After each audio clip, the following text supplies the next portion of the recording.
Hello dear students, welcome back to my YouTube channel. So students, तुम्ही preparation करत आहात MHT CETचं आणि या MHT CETच्या प्रिपरेशन मध्ये व्होर्स थेरी हा एक one of the important topic असणार आहे स्टुडंट्स तुमच्यासाठी. यावरती क्वेश्चन येण्याचे चान्सेस खूप जास्त आहे.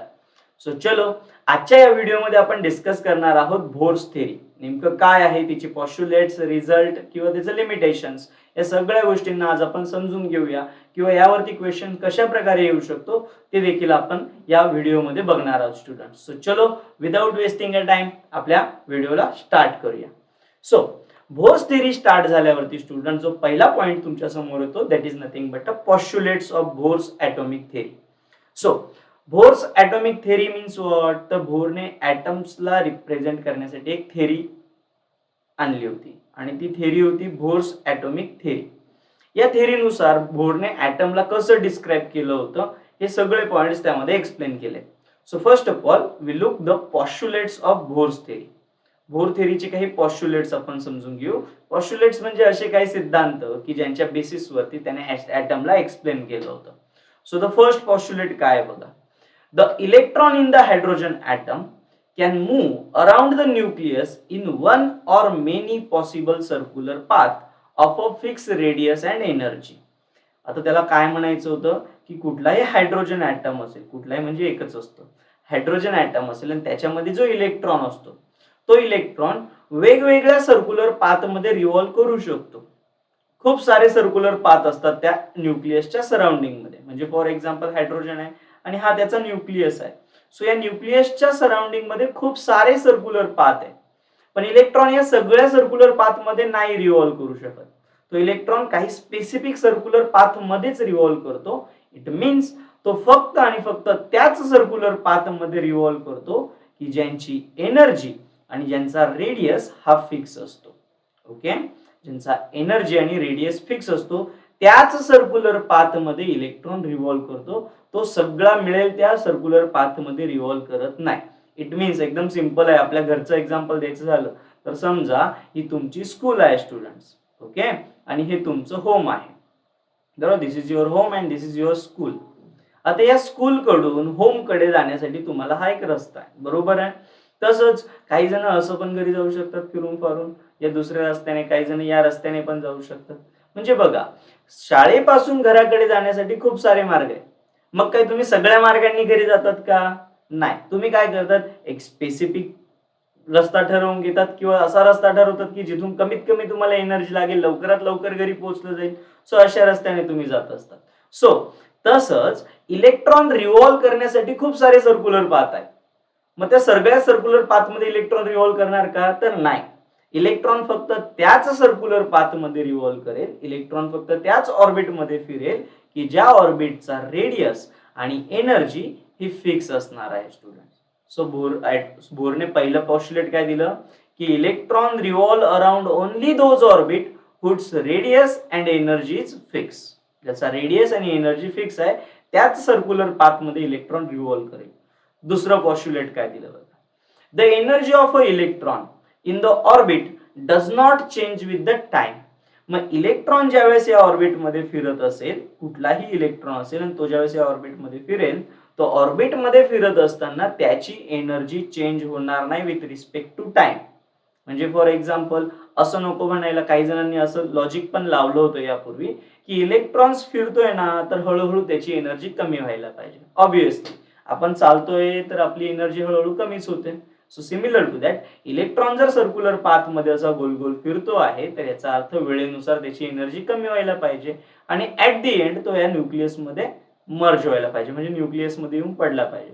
पण बोरने काय स्टेटमेंट केलं की yes, the energy of the electron in the orbit does not change with the time. Electron ज्या वेळेस या ऑर्बिट मध्ये फिरेल तर त्या ऑर्बिट मध्ये फिरत असताना त्याची एनर्जी चेंज होणार नाही. तो एका कॉन्स्टंट एनर्जीनेच त्या ऑर्बिट मध्ये फिरत असेल. सो पहिले दोन पॉस्ट्युलेट्स तुम्हाला क्लिअर झाले. पहिलं पॉस्ट्युलेट काय होतं की इलेक्ट्रॉन फक्त त्याच ऑर्बिट मध्ये फिरेल की ज्या ऑर्बिटचा रेडियस आणि एनर्जी फिक्स आहे.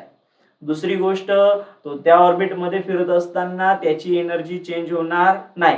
कॉन्स्टंट एनर्जीने तो तिथे त्याच ऑर्बिट मध्ये कंटिन्युअसली काय करत असेल, फिरत असेल. ओके, हे 2 पॉस्ट्युलेट झाले. चला तर आपल्या थर्ड पॉस्ट्युलेट कडे जाऊया.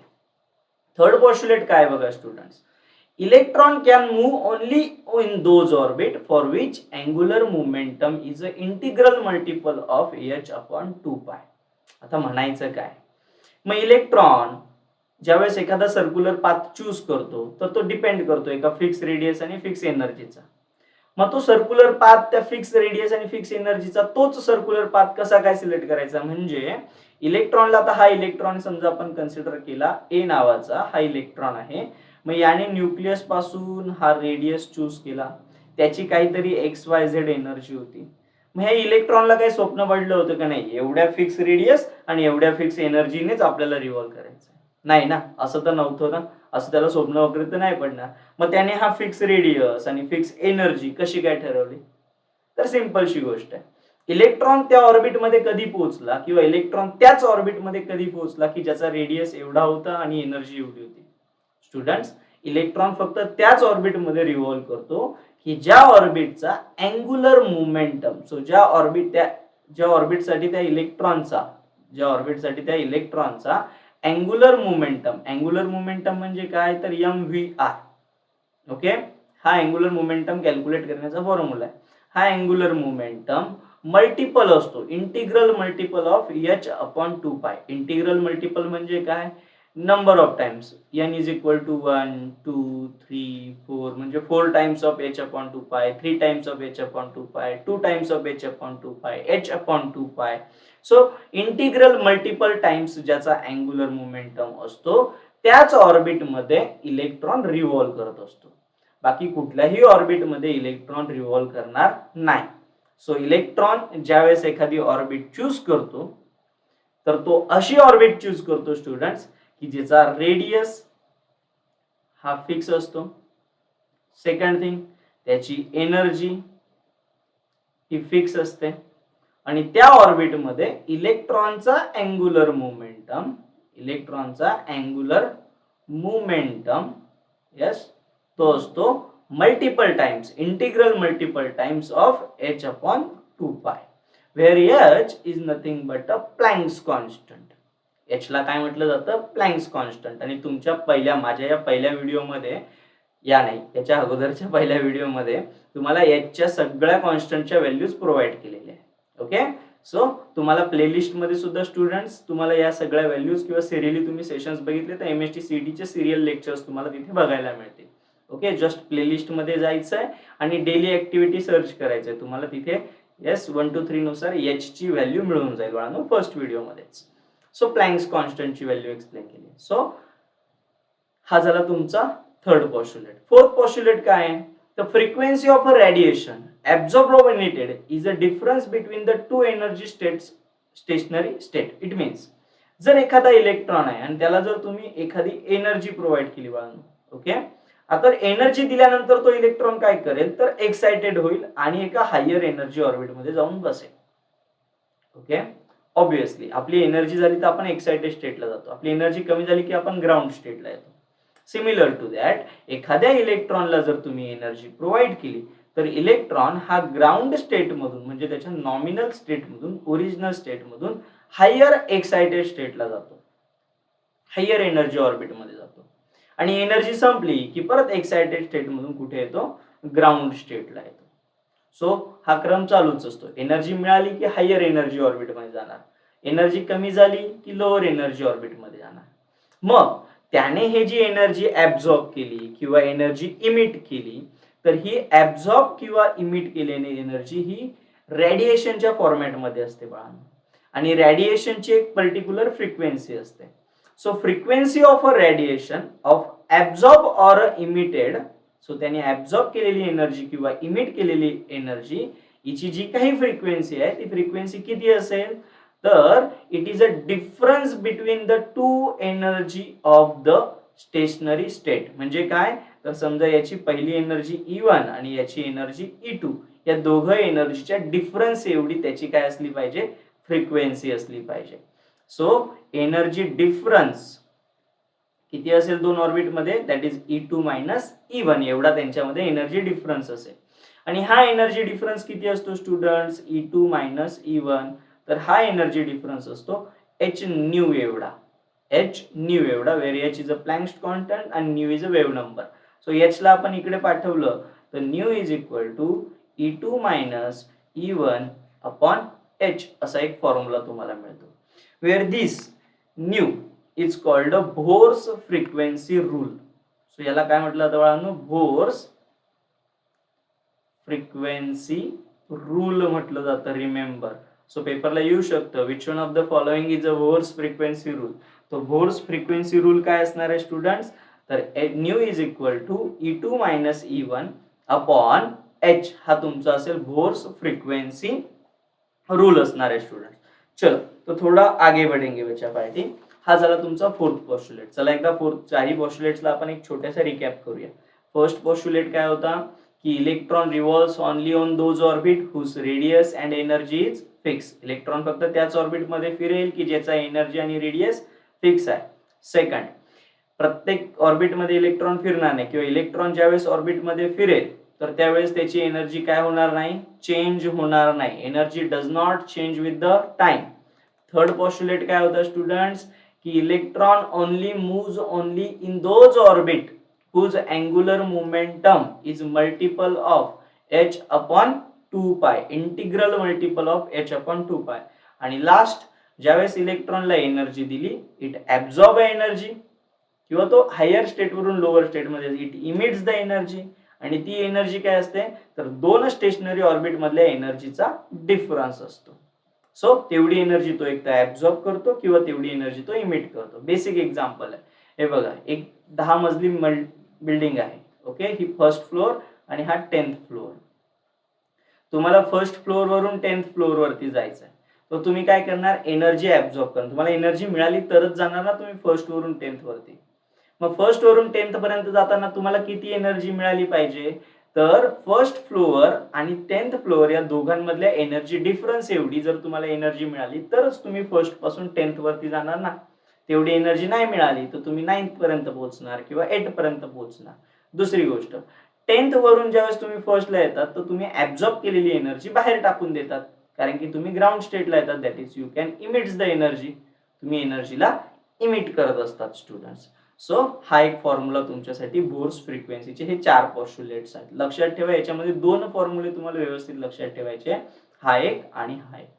चलो थोडासा पुढे जाऊया स्टुडंट्स. नेक्स्ट, आता हे बोर्सचे जे पॉस्ट्युलेट्स आहे याच्यानुसार बोर्सने काय ॲटॉमिक थेअरी एक्सप्लेन केली. मग त्याचा रिझल्ट काय होता, result is one of the important factor. Result काय सांगितला बघा, रिझल्ट असं सांगितला की यस, हा जर न्यूक्लियस आहे आणि त्याच्या भोवती हे इलेक्ट्रॉन्स रिव्हॉल्व करतायत या ऑर्बिट्स मध्ये, तर या ऑर्बिटला स्टेशनरी स्टेट म्हणायचं. स्टेशनरी स्टेट म्हणायचं.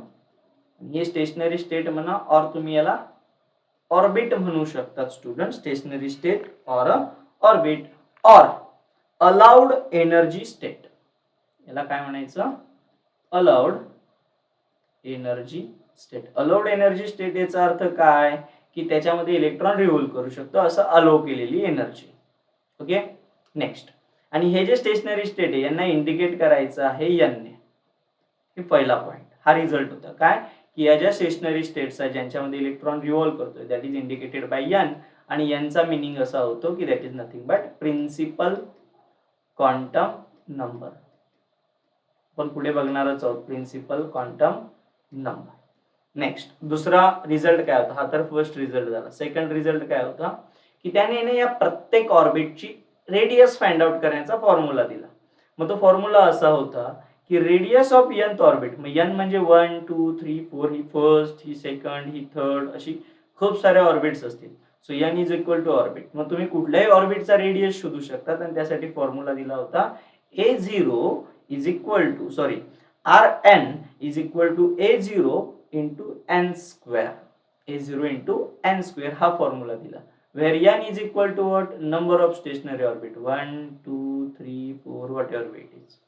ओके, जर तुम्ही n is equal to 1 घेतला बाळांनो तो r1 पहिल्या ऑर्बिटचा रेडियस किती येणार तर a0 ची व्हॅल्यू कॉन्स्टंट आहे. That is a0 is equal to 52.9 picometre ही व्हॅल्यू आहे. So you can just put it here 52.9 multiply by 1 चा स्क्वेअर. 1 फर्स्ट ऑर्बिट साठी शोधतायत ना, 1 चा स्क्वेअर. सो R1 आला तुमचा 52.9 पिकोमीटर. आता जी फर्स्ट ऑर्बिट आहे तिचा हा रेडियस आहे, हा ऑलरेडी 1 साठी हायड्रोजन ॲटम साठी बोर्सनेच फाइंड आउट केला, म्हणून या रेडियसला म्हटलं जातं Bohr's radius. Remember, Bohr's radius. So Bohr's रेडियसची व्हॅल्यू किती, तर बोर्स रेडियसची value 52.9 picometre. This is the value of Bohr's radius. Remember this one. तुम्हाला सेकंड ऑर्बिटची काढायची असेल तर इथे तुम्ही 2 टाकणार, थर्डची काढायची 3 टाकणार, 4 टाकायची 4 टाकणार. ओके. नेक्स्ट थर्ड फॉर्म्युला काय दिला त्याने, थर्ड फॉर्म्युला असा दिला दॅट इज एनर्जी. जर हायड्रोजन ॲटमच्या या ऑर्बिटची एनर्जी काढायची असेल, रेडियस तर कळालं आपल्याला, एनर्जी, मग energy of a nth orbit is nothing but minus R H which is into 1 upon n चा स्क्वेअर इंटू जूल. जूल एनर्जीचं युनिट जूल आहे ना, सो जूल. सो बघा आर एच काय होता, तर R H is nothing but a Rydberg's constant, आणि या रिडबर्ग्स कॉन्स्टंटची व्हॅल्यू सुद्धा तुम्हाला गिव्हन होती, that is 2.18 into 10 raised to minus 18. 2.18 into 10 raised to minus 18 joule. This is a value of Rydberg's constant. R H ची value आहे. n तर माहिती आहे तुम्हाला, स्टेशनरी ऑर्बिट 1 2 3 4 5. सो हा फॉर्म्युलाने तुम्ही energy of a nth orbit find out करू शकता. असं कॅल्क्युलेशन केल्यानंतर त्याने फर्स्ट ऑर्बिटची एनर्जी फाइंड आउट केली students, that is minus 2.18 into 10 raised to minus 18 1 upon 1 चा स्क्वेअर इन जूल. सो हे एनर्जी त्याला किती बघायला मिळाली, तर एनर्जी बघायला मिळाली ती 1 चा स्क्वेअर 1 डिवायडेड बाय 1 तीच येणार, minus 2.18 into 10 raised to minus 18 joule. This is the energy of first orbit. Similar to त्याने सेकंड ऑर्बिटची पण एनर्जी कॅल्क्युलेट केली स्टुडंट्स, आणि सेकंड ऑर्बिटची एनर्जी तुमच्या टेक्स्टबुक मध्ये तुम्हाला गिव्हन आहे, that is 0.545 into 10 raised to minus 18 joule. ही तुम्हाला सेकंड ऑर्बिटची एनर्जी मिळाली. सो या दोघं व्हॅल्यूज व्यवस्थित लक्षात ठेवा, पेपरला येण्याचे चान्सेस आहे. What is the energy of a second orbit, what is the energy of a third orbit, like this. Fourth point, sorry fourth result, not a third, it's a fourth result. Fourth result काय असणार आहे students बघा. तर हे सगळं hydrogen साठी होतं. त्यांनी हायड्रोजन लाईक स्पेसिस सुद्धा एक्सप्लेन केला, आणि त्यांचा जर रेडियस आणि त्याची जर एनर्जी फाइंड आउट करायची असेल तर त्यासाठी त्याने फॉर्म्युला पण दिला. पहिला फॉर्म्युला दिला energy of nth orbit, that is equal to minus 2.18 into 10 raised to minus 18 into bracket S Z square upon n square. हा फॉर्म्युला दिला बाळांनो इंटू जूल मध्ये. Okay. Second fifth formula radius साठी दिला, radius of nth orbit, okay, is equal to radius of nth orbit is equal to 52.9 in bracket n square upon z, n square upon z into picometre. Picometre मध्ये ही length मिळणार.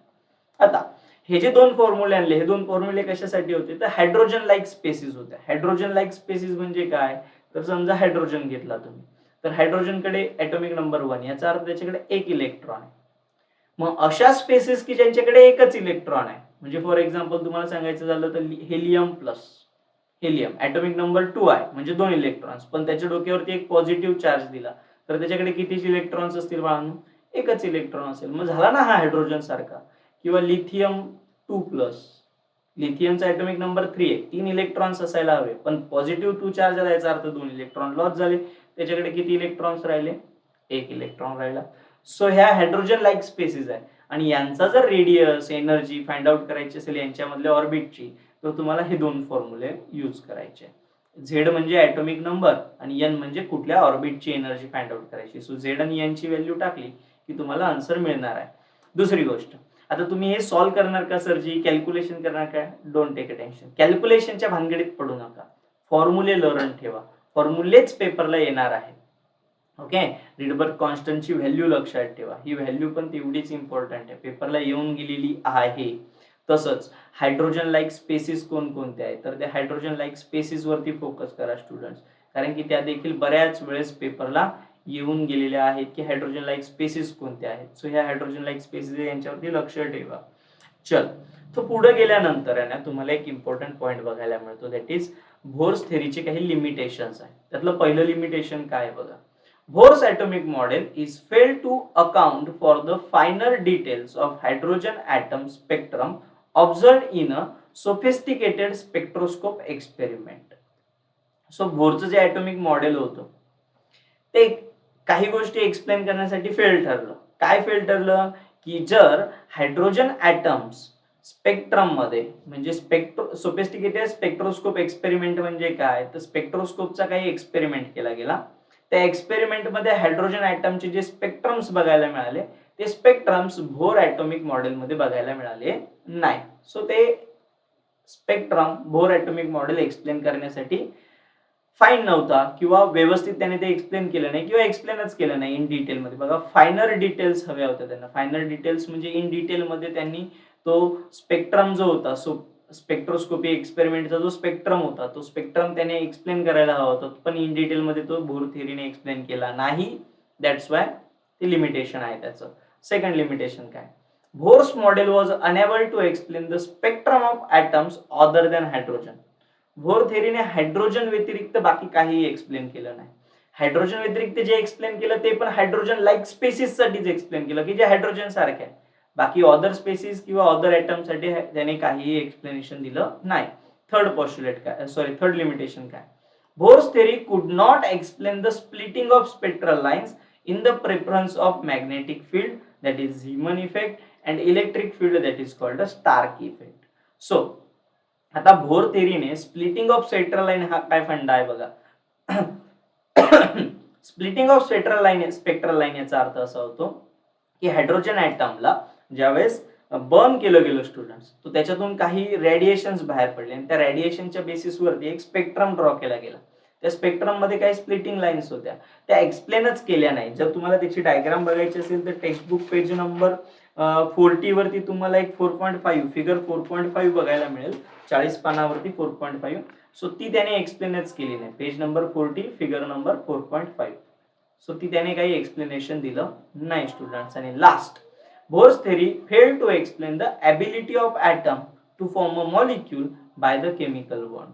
म्हणजे Bohr थिअरीने हे पण explain केलं नाही की ॲटम्स कंबाईन झाले केमिकल बॉन्ड फॉर्म करतील आणि मॉलिक्यूल बनवतील. हे काय त्याने एक्सप्लेनेशन दिलं नाही. So these are the limitations. आता हे लिमिटेशन्स खूप काही असं वेगळं लक्षात नका ठेवू. एकदम इन शॉर्ट मध्ये जनरल मध्ये लक्षात ठेवा की त्याने काय काय एक्सप्लेन केलं नाही. तो त्याने स्पेक्ट्रोस्कोपी एक्सपेरिमेंटच्या जे काही स्पेक्ट्रम होता त्याला इन डिटेल एक्सप्लेन नाही केलं. दुसरी गोष्ट म्हणजे काय, त्याने हायड्रोजन व्यतिरिक्त कुठल्याही ॲटम्सला डिस्क्राईब नाही केलं. नेक्स्ट, त्याची फेरी एक्सप्लेन करत नाही splitting of a spectral lines. Magnetic field आणि इलेक्ट्रिक फील्ड मध्ये स्प्लिटिंग ऑफ स्पेक्ट्रल लाईनला एक्सप्लेन करत नाही. आणि last one that is nothing but atoms combine झाले केमिकल बॉन्ड थ्रू आणि मॉलिक्यूल बनवतात हे एक्सप्लेन पण त्याने केलेलं नाहीये. सो बोर्स मॉडेलचे हे झाले लिमिटेशन्स. याच्या व्यतिरिक्त आता बोर थिअरीमध्ये एवढं लक्षात ठेवायचं आहे. याच्या व्यतिरिक्त तुम्हाला एक पॉईंट अजून एक्स्ट्राचा लक्षात ठेवायचा आहे students, that is nothing but बघा हा चार्ट तुमच्या टेक्स्टबुक मध्ये बघायला मिळतोय तुम्हाला. सो यामध्ये तुम्हाला एक काही पॉइंट्स व्यवस्थित लक्षात ठेवायचे, दॅट इज सिरीज. आता हे काय होतं तर हायड्रोजन जो गॅस होता, येस, या हायड्रोजन गॅसला इलेक्ट्रिक डिस्चार्ज थ्रू हीट देण्यात आली. काय देण्यात आली? इलेक्ट्रिक डिस्चार्ज थ्रू एनर्जी देण्यात आली. एनर्जी दिल्यानंतर याच्यातून काही रेडिएशन्स बाहेर पडले आणि ते रेडिएशन्स बाहेर पडल्यानंतर वेगवेगळ्या सायंटिस्टने त्या रेडिएशनचा स्टडी करा वेगवेगळ्या रिजन्स मध्ये. सो ते जे रिजन्स होते, मग कुठल्या सायंटिस्टने कुठल्या रिजन मध्ये त्यांना तो स्पेक्ट्रम मिळाला, कुठल्या रिजन मध्ये त्यांनी तो स्टडी केला, याचा हा एक चार्ट आहे. मग त्यात पहिला सायंटिस्ट होता लायमन, दुसरा होता बाल्मर, पाश्चन, ब्रॅकेट आणि फंड. सो या प्रत्येकाने स्टडी केला बाळांनो. सो या स्टडीमध्ये त्यांना असं ऑब्झर्व झालं की जर एखादा इलेक्ट्रॉन हा सेकंड ऑर्बिट मधून म्हणजे हायर एनर्जी ऑर्बिट आहे, so N2 is nothing but a higher energy orbit असेल आणि ही N1 म्हणजे काय तर लोअर एनर्जी ऑर्बिट असणार आहे बाळांनो. So electron higher energy orbit मधून ज्यावेळेस लोअर एनर्जी ऑर्बिट मध्ये येतो तर तो कोणत्या हायर एनर्जी ऑर्बिट मधून कोणत्या लोअर एनर्जी ऑर्बिट मध्ये आल्यानंतर तो स्पेक्ट्रल रिजन कोणत्या जो काही रेडिएशन्स आहे ते कोणत्या स्पेक्ट्रल रिजन मध्ये मिळतात हे त्यांनी स्टडी केला. सो लायमनने स्टडी केला की यस 2, 3, 4, 5 मधून जर इलेक्ट्रॉन फर्स्ट ग्राउंड स्टेटच्या लोअर एनर्जी ऑर्बिट मध्ये आला तर तो जो रिजन आहे तो बघायला मिळतो तुम्हाला अल्ट्राव्हायोलेट रिजन. बाल्मर साठी रिजन बघायला मिळतो बाल्मरची हायर एनर्जी ऑर्बिट असते 3, 4, 5, 6 आणि लोअर एनर्जी ऑर्बिट असते सेकंड, म्हणजे इलेक्ट्रॉन 3, 4, 5, 6 मधून सेकंड मध्ये आला. सो त्यावेळेस रिजन बघायला मिळतो व्हिजिबल. जर इलेक्ट्रॉन 4, 5 मधून थर्ड मध्ये आला तर रिजन बघायला मिळतो तुम्हाला इन्फ्रारेड, जे पाश्चनने स्टडी केला. ब्रॅकेट मध्ये पण स्टुडंट्स तुम्हाला इन्फ्रारेडच बघायला मिळतो. 5, 6, 7 मधून इलेक्ट्रॉन फोर्थ मध्ये आला आणि 6, 7 हायर ऑर्बिट मधून जर इलेक्ट्रॉन फिफ्थ मध्ये आला तर तुम्हाला इन्फ्रारेडच बघायला मिळतं. So Lyman, Balmer, Paschen, Brackett आणि फंड या सिरीज काय एक्सप्लेन करतायत की इलेक्ट्रॉन एखाद्या हायर ऑर्बिट मधून एखाद्या लोअर ऑर्बिट मध्ये येतोय. मग ती लोअर ऑर्बिट प्रत्येकाची वेगवेगळी. लायमनची 1 आहे, बाल्मरची 2 आहे, पाश्चनची 3 आहे, ब्रॅकेटची 4 आहे आणि फंडची 5 आहे. मी यांना लक्षात कसं ठेवायचं तर एल बीपी बीपी म्हणून लक्षात ठेवा. Yes, L BP BP. L म्हणजे लायमन, बी म्हणजे काय तर बाल्मर. आता बाल्मर आणि हा बीपी म्हणजे येतो ब्रॅकेट. आता अल्फाबेटिकली ऑर्डर सगळ्यांना चांगले येते. हा पण बी आहे, हा पण बी आहे, पण याच्यानंतरचा सेकंड वर्ड कुठला आहे? ए आहे ना. याच्यानंतर काय? आर आहे. मग अल्फाबेटिकली बाल्मर पहिले येणार. सो बाल्मर सेकंड नंबरला आला. त्यानंतर पाश्चन येणार बाळांनो बघा. अल्फाबेटिकली परत हा पाश्चन पहिले येतो आणि नंतर हा शेवटचा पी म्हणजे फंड येतो असतो. Sorry, yes, it's a Pfund series. So अशा वेळी तुम्ही याला लक्षात ठेवू शकता. लायमन, बाल्मर, पाश्चन, ब्रॅकेट आणि Pfund. So Lyman UV light. Yes, Lyman म्हणजे काय? UV light. बाल्मर म्हणजे काय? व्हिजिबल. आणि बाकी सगळे तिघं इन्फ्रारेड असणार आहे. आणि यांचे जे ग्राउंड स्टेट आहे ती 1, 2, 3, 4 आणि 5 अशा ग्राउंड स्टेट मध्ये तुम्हाला मिळणार आहे. So remember this one. हे खूप इम्पॉर्टंट चार्ट आहे, पेपरला येऊ शकतो की Balmer series show radiation in which region. So it show the radiation in a visible region. What is the ground state of Balmer series? Ground state of Balmer series is a second. What is the ground state of Fund series? Ground state of Fund series is a 5. So अशा वेळी तुम्हाला हे लक्षात ठेवायचं आहे. आता इकडे काही फॉर्म्युलेस तुम्हाला बघायला मिळतात वेव्ह नंबर साठी. सो बाळांनो, तुमचे हे जे फॉर्म्युले आहेत त्यातला हा पहिला फॉर्म्युला दॅट इज बाल्मरचा. येस, हा बाल्मरने शोधलेला फॉर्म्युला. आता बाल्मरने या फॉर्म्युला काय शोधलं तर बाल्मरने सांगितलं की एखादा इलेक्ट्रॉन जर हायर ऑर्बिट मधून, एक मिनिट मी रेड कलरने इथे मेन्शन करतो. येस, एखादा इलेक्ट्रॉन जर हायर ऑर्बिट मधून, दॅट इज एन स्क्वेअर जो आहे बाळा तो हायर ऑर्बिट आहे, जर सेकंड ऑर्बिट मध्ये येत असेल, बघा बाल्मरचं हेच गणित होतं ना, सेकंड ऑर्बिट मध्ये येणार हायर ऑर्बिट मधून. जर इलेक्ट्रॉन हायर ऑर्बिट मधून सेकंड ऑर्बिट मध्ये येतो आहे तर तो किती वेव्ह नंबर्स दाखवणार? तर त्यांनी हा फॉर्म्युला अरेंज केला होता ज्याच्यामध्ये हा जो कॉन्स्टंट होता बाळांनो, this constant is called an Rydberg's constant, RH. ही रिडबर्ग्स कॉन्स्टंटची व्हॅल्यू असणार किंवा RH असणार. रिडबर्ग्स कॉन्स्टंट म्हटला जातो त्याला. Okay, so this is nothing but the value of RH. ही RH ची व्हॅल्यू असणार आहे स्टुडंट्स, जे रिडबर्ग्स म्हणणार आहे आपण. सिमिलर टू दॅट मग काय केलं तर बाल्मरने फक्त सेकंड ऑर्बिट साठी एक्सप्लेनेशन दिलं. कालांतराने काय झालं की याला थोडस एक्सप्लेन केलं गेलं, दॅट इज रिडबर्ग्सने. सो रिडबर्ग्सने काय सांगितलं की येस, रिडबर्ग्सने सांगितलं की येस, ह्या ज्या सगळ्या स्पेक्ट्रल लाईन्स आहे ह्या सगळ्या एकमेकांशी कोरिलेटेड आहे. मग त्याने काय केलं, एक फॉर्म्युला जनरेट केला. बाल्मरच्या फॉर्म्युल्यामध्ये फक्त थोडेसे चेंजेस केले. बाल्मरने जे एक्सप्लेन केलं 2 स्क्वेअर त्याच्या जागेवर त्याने टाकला n1 स्क्वेअर. याचा अर्थ काय, इलेक्ट्रॉन कोणत्याही हायर ऑर्बिट मधून, दॅट इज n2 मधून इलेक्ट्रॉन कुठल्याही लोअर ऑर्बिट मध्ये आला तर त्याचा वेव्ह नंबर तुम्ही फाइंड आउट करू शकता बाय युजिंग दिस रिडबर्ग्स कॉन्स्टंटने मल्टिप्लाय करून. So 1/n square 1/n2 square या दोघांचं सबस्ट्रॅक्शन करायचं आणि 109.109,677 ला मल्टिप्लाय करायचं. You will get the wave numbers of that one. So अशा वेळी तुम्ही हे सगळं फाइंड आउट करू शकत होते स्टुडंट. सो हे झालं तुमचं कॅल्क्युलेशन. सो अशा वेळेने येस, अशा वेळेने त्याने फॉर्म्युला एक्सप्लेन केला होता. सो हा जो खालचा फॉर्म्युला आहे हा फॉर्म्युला कोणाचा आहे तर हा फॉर्म्युला आहे रिडबर्ग्सचा. ओके, आणि हा जो वरचा फॉर्म्युला आहे तो आहे बाल्मरचा. बाल्मरने फक्त सेकंड साठी एक्सप्लेन केलं, रिडबर्ग्सने टोटल 5 सिरीज साठी एक्सप्लेनेशन दिलं होतं.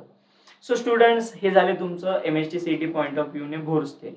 आता या बोर्स थेरीमध्ये तुम्हाला एक गोष्ट लक्षात ठेवायची आहे की हे सगळे पॉस्ट्युलेट्स, रिझल्ट, स्पेक्ट्रल लाईनचा आणि लिमिटेशन्स.